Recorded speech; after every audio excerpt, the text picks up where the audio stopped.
Alright guys, here's part 2 of the typewriter keyring tool use and removal and installation. And for the second round, we have this, where's the lens? The bell end of the project. You have your removal guy that pushes them out, and then you have your installation guy that installs them. And this is just a flat press that presses the ring into there, and this bottom anvil is rounded and smooth. So once those prongs, in the last video we talked about the prongs. What side is my lens on this side? Okay. Yeah, so once these prongs go into this bowl, they just press and it folds over on itself. There isn't really much to putting the keys on the glass. I take the glass out and I put it in like a little Dixie cup with some solvent cleaner, and then get them all nice and cleaned. And they're dished on one side. You can kind of feel it has a dome dish. That's one good thing about using factory glass, is that you're actually going to get the comfort top key tops, where the replacements might just be a completely flat piece of glass.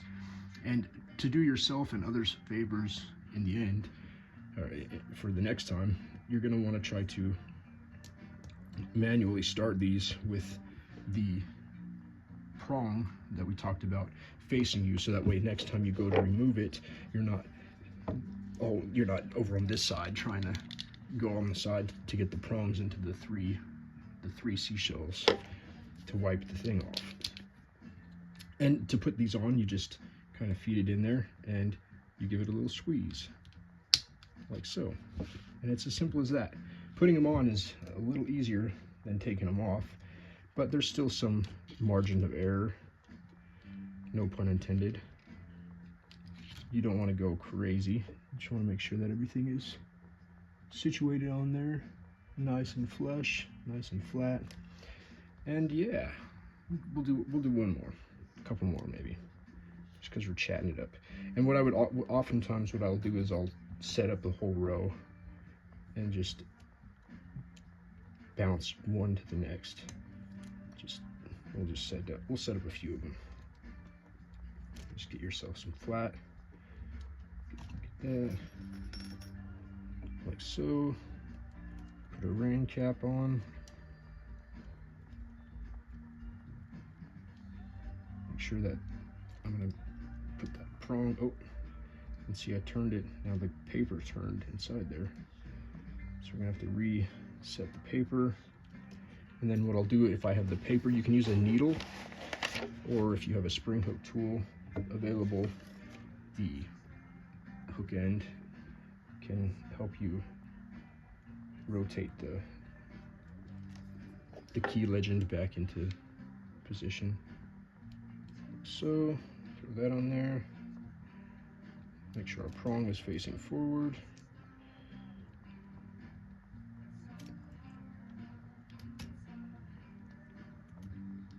Sometimes the prongs aren't open enough to slide them back on, so you kind of have to straighten them out, open them up. It's not an easy, I mean, it's easy, it's kind of tedious here. You're doing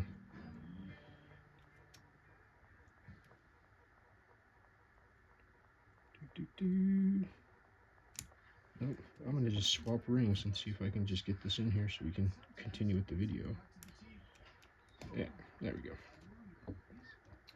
Okay, so yeah, I would normally just have the row lined up, and then I would just come through and I would just start banging them out one after another.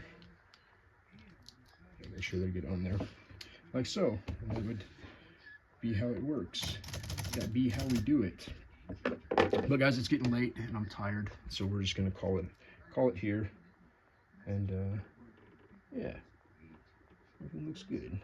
Looks good. Thanks for watching, guys. Hopefully this helps.